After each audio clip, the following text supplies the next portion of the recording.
Hi, and welcome to another podcast series with myself, Rick Adams, the CEO of PracticalCSM.com. And today I am pleased to introduce you to Anita Toth. Anita is and this is her title, Chief Churn Crusher at her consulting agency, Anita Toth, Inc. She works with B2B SaaS companies to increase their revenues and reduce churn by understanding what's causing their once happy customers to become so unhappy that they choose to leave.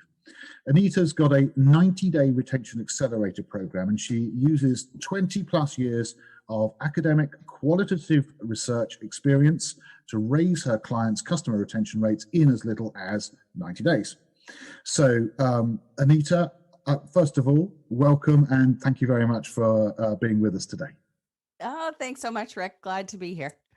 And our topic is churn and how to avoid it. And of course, this is very much central to customer success. And we were just chatting beforehand, you're not actually a CSM, but you've got this amazing, wonderful experience around customer feedback and churn and customer retention. And I think that the stuff that you've got is really, really powerful in the customer success field. And I'm sure that you've seen in your consulting how over that 20 years, how customer success has become more and more important within the field of customer retention and churn reduction. So perhaps before we kick in, I don't know if there's anything you want to add to that description of yourself, or maybe just give a 2-minute intro to who you are, maybe a bio of how you got to where you were. Yeah, absolutely. So as you mentioned, I have all of those years. I worked in a university and we were in a research institute. And this is what we did. We did qualitative research. So surveys, interviews, focus groups, and we ran all of that. And that's where I learned my practical skills, or clinical, if you will. And then, of course, I have a master's degree and a bachelor's degree as well, where I went through all of this. So well-versed in all things qualitative research. But unfortunately, 5-ish years ago, going on 6 years ago, government cut funding. It was very common that a lot of us in research at universities lost our jobs. So I didn't know what to do, bounced around. I had a Facebook ad agency, digital marketing agency. And then finally, I was like, I love talking to people. My biggest question in life is why? Why is it like this? And so I was looking like, what is a place where I can take all of those years of qualitative research methods and apply them to business in a way that really makes things better, both for the business and the customer. And that's how I landed in customer success. It was a very circuitous route. Yeah. It was definitely not direct. But I started in SaaS with a friend's platform that led me to Churn. Churn led me to working with customer success, and it's been a few years now, and it's been awesome. Like it's beautiful how everything has come together. Well, it makes a lot of sense to me, and I love the fact that you've got this program, the retention accelerator program, because I think so often somebody's got like a part of the solution, but it's lovely, I think, to be able to hire someone in who's got the program that's going to really drive something that's measurable at the end of it. So good for you. And let me ask you this question, okay? Because you mentioned the expression qualitative research. Now, of course, there's also quantitative research, which is even harder to say.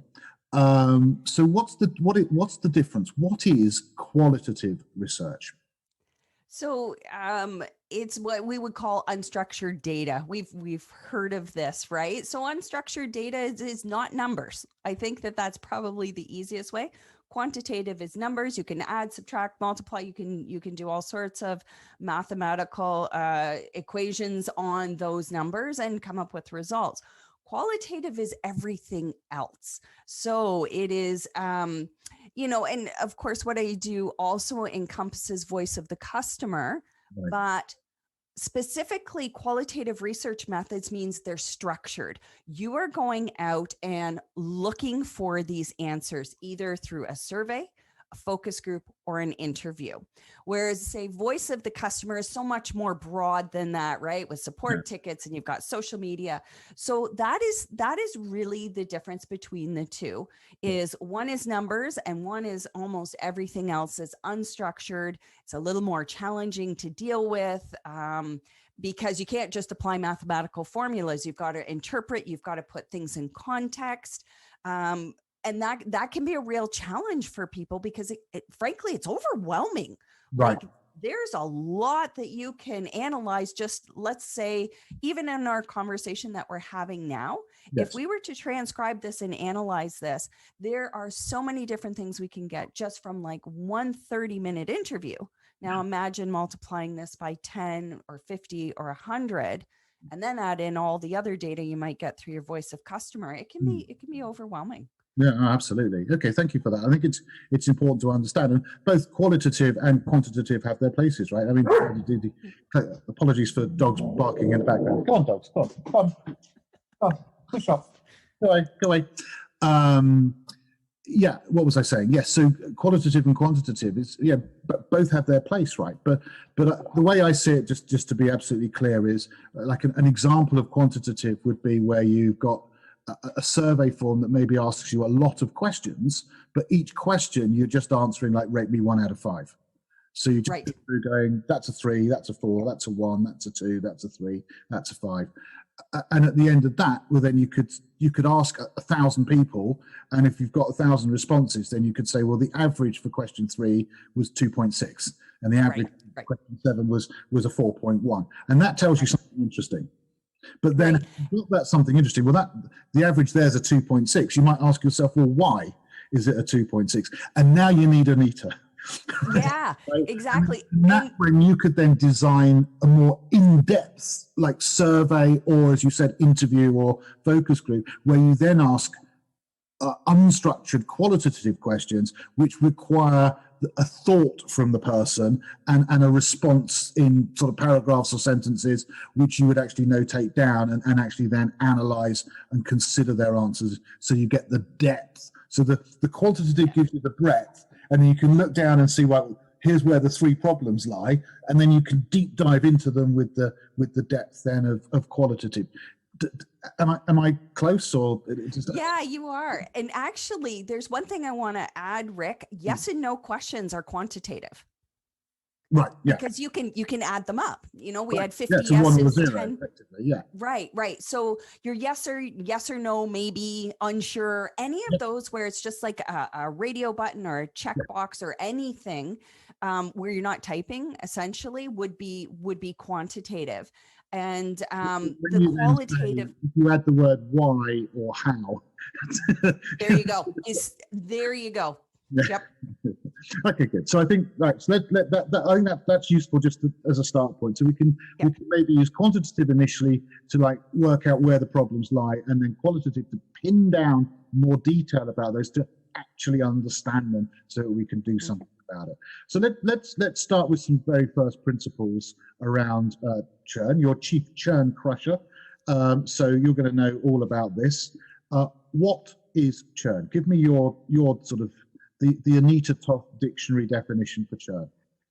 The Anita Toth dictionary definition is when a customer is no longer a customer.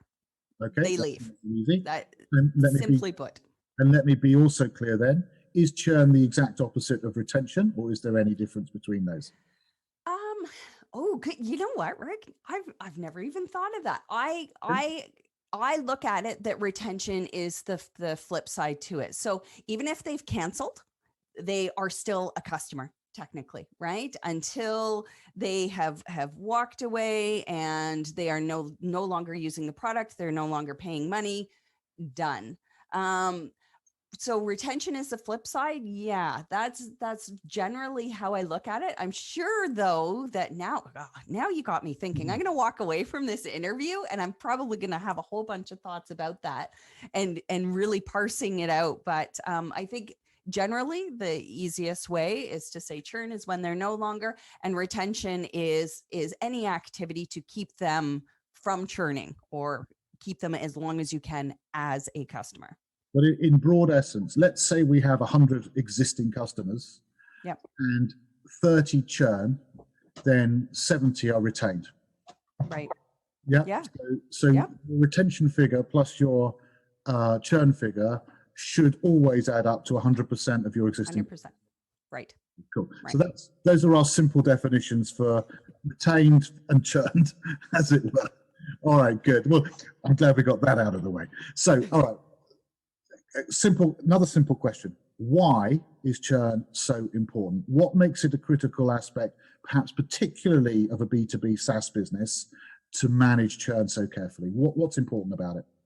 So what's important about it is how expensive it is every time a customer churns. And most companies, what they end up doing is they just account for the immediate lost revenues. So this month, or, for whatever period of time you're measuring, Right. those revenues are now no longer counted. The customers moved on.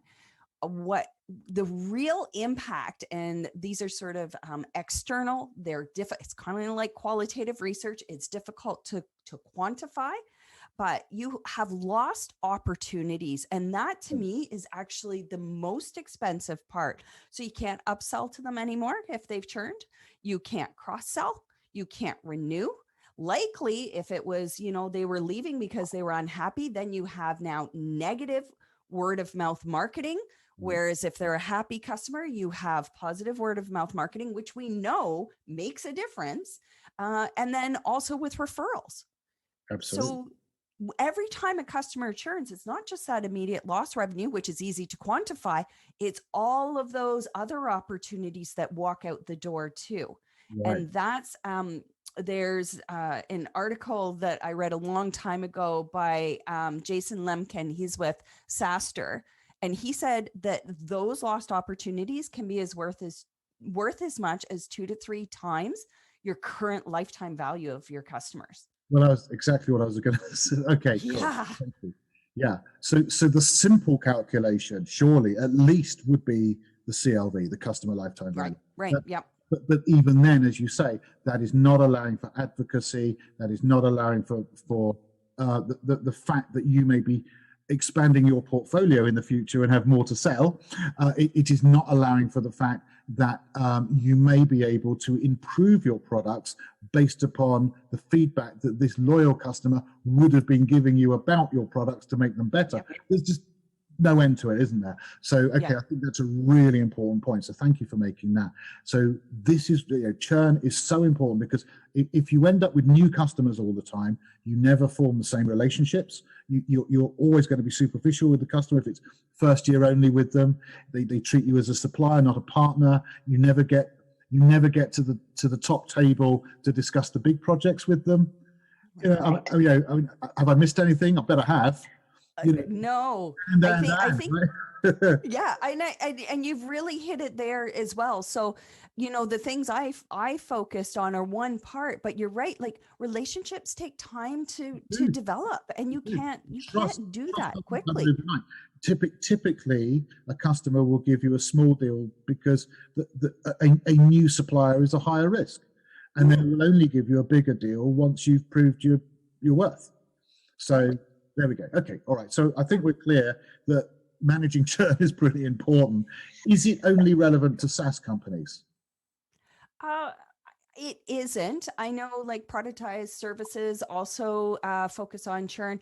I think it's becoming, as the subscription model seems to be moving to different types of companies, churn then just naturally comes with it. So as it's not just SaaS, but like I said, productized services, and then other subscription models, so e-com being another one. So as time goes on, and more, especially after COVID hit and so many companies had to rethink how they were selling, I know the subscription model has become more popular, and there's been pivots toward it. So I don't think churn is going to be less of an important metric. I think it's going to become more important as time goes on.